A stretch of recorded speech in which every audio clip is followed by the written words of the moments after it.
Les empires ne meurent pas lorsque leurs frontières cèdent, mais lorsque le récit qui justifie leur domination cesse d'être cru. À cette époque, l'Égypte semblait encore éternelle. Le Nil continuait de nourrir les terres. Les temples projetaient leurs ombres sacrées sur la pierre. Les hymnes étaient récités mot pour mot, comme ils l'avaient été depuis des siècles. Pourtant, quelque chose d'invisible s'était effondré. À Thébès, le clergé d'Amon était devenu immensément riche. L'or s'empilait plus haut que la dévotion. Les charges sacrées se transmettaient par héritage ou par faveur, non par mérite spirituel. Les rituels se multipliaient, non par ferveur, mais par peur. Peur que le Dieu ne réponde plus, peur que le silence devienne définitif. Les pharaons régnaient encore, mais par imitation du passé, non par autorité vécue. Le divin était invoqué sans cesse, mais ressenti de moins en moins. Au sud, au-delà des cataractes du Nil, la Nubie observait. Depuis des siècles, elle était une possession égyptienne. Son or finançait les temples du Nord. Ses fils remplissaient les rangs des armées étrangères. Ces élites étaient bien formées à la théologie égyptienne, jusqu'à en oublier leurs propres racines. Mais la colonisation engendre une proximité dangereuse. Les Nubiens comprenaient l'Égypte mieux que l'Égypte ne se comprenait elle-même. À Napata, le prince Alara regardait l'Empire comme un élève observe un maître vieillissant. Il connaissait les textes sacrés, les mécanismes de la royauté divine, la chaîne invisible qui reliait le Dieu au peuple, par l'intermédiaire des prêtres et du roi. Et il vit ce que d'autres refusaient d'admettre. L'Égypte possédait encore des terres, mais elle avait perdu la maîtrise de la croyance. Et sans croyance, aucun empire ne survit longtemps. Alara avait été formé à l'art de la guerre, comme tout prince, destiné à gouverner. Dès son enfance, on lui avait appris à tenir une lance, à lire un champ de bataille, à mesurer la valeur d'un homme par sa capacité à obéir et à tuer. Il connaissait la discipline des armées, le langage des ordres brefs, la logique brutale de la victoire et de la défaite. Il savait comment prendre une ville, comment briser une résistance, comment imposer le silence par la peur. Mais très tôt, il comprit aussi ce que la violence laissait derrière elle, des cadavres qui deviennent des symboles, des vaincus qui se transforment en martyrs et des haines qui survivent longtemps après la fin des combats.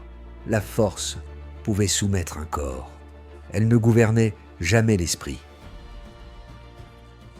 La foi, en revanche, ne laissait aucune trace visible. Elle ne faisait pas de bruit. Elle ne provoquait pas de soulèvements immédiats. Elle agissait lentement, presque imperceptiblement, jusqu'à ce que l'obéissance paraisse naturelle. Alara comprit que l'empire égyptien ne reposait pas sur ses armées, mais sur une conviction plus profonde, celle que l'ordre du monde passait par les dieux, et que les dieux parlaient par l'intermédiaire des prêtres. C'est pourquoi il ne parla jamais d'indépendance nubienne. Il ne prononça aucun discours exalté, n'évoqua aucune revanche historique. Il ne condamna pas l'Égypte, car condamner, c'était reconnaître une opposition. Il choisit une voie plus subtile.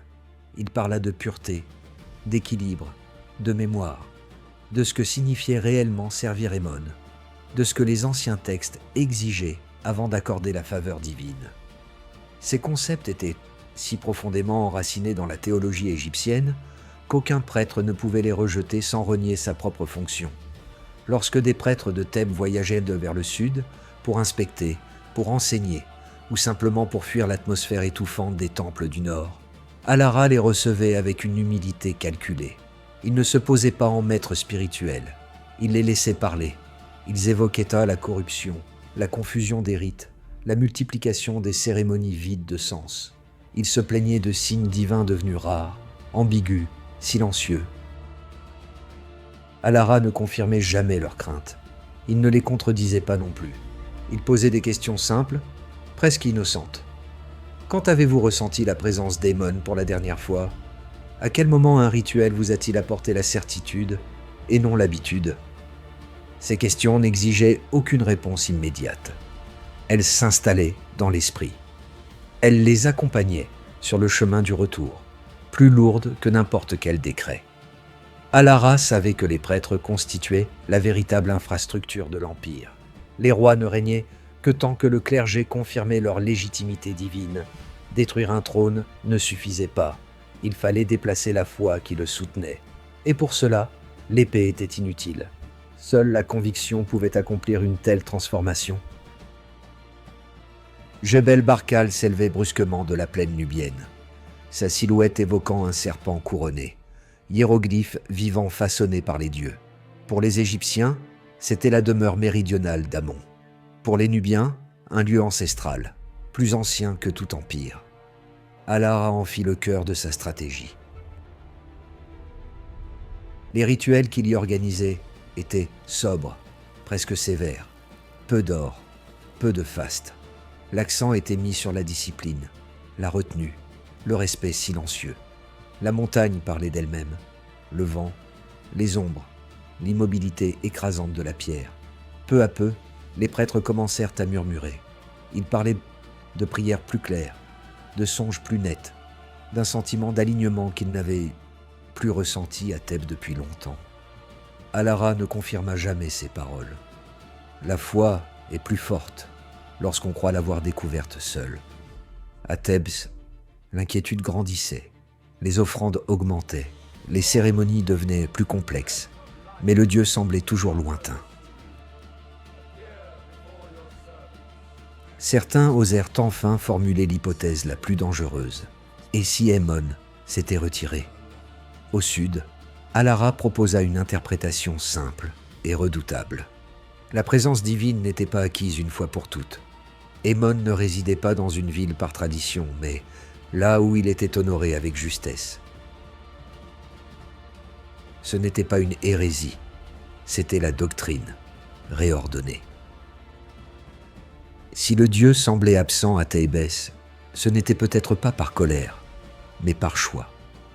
Peut-être cherchait-il un lieu débarrassé de la corruption, un espace de silence et de rigueur. Sans s'en rendre compte, les prêtres transportèrent cette idée vers le nord. Et avec elle, ils fragilisèrent le fondement même de la royauté égyptienne. Aucun décret n'annonça le basculement. Les prêtres demandèrent simplement des affectations temporaires à Napata. D'autres entreprirent de longs pèlerinages au Jebel Barkal. Lorsqu'ils revenaient, leur discours avait changé. Ils parlaient moins du pharaon et davantage de justice divine, moins d'hérédité, plus de mérite spirituel. Les administrateurs égyptiens remarquèrent ces changements, mais les sous-estimèrent. Ils virent un débat théologique, non un effondrement structurel. Ils ne comprirent pas que lorsque la foi migre, le pouvoir suit inévitablement. Le moment venu, tout se fit dans le calme. Les prêtres de Napata déclarèrent Jebel Barkal, centre véritable du culte d'Amon. Ils reconnurent Alara non comme un conquérant, mais comme un gardien de l'ordre divin. Il accepta sans faste, sans proclamation. Aucune armée ne marcha vers le nord. L'Égypte se réveilla simplement un jour, en comprenant que son Dieu n'appartenait plus exclusivement à Thèbes. Les générations futures parleraient de la 20e dynastie, des rois nubiens et du pouvoir couchite. Elles manqueraient l'essentiel. Cet empire naquit dans le murmure, non dans le sang. Alara démontra que les révolutions les plus durables ne se proclament pas. Elles déplacent la croyance et laissent l'histoire suivre.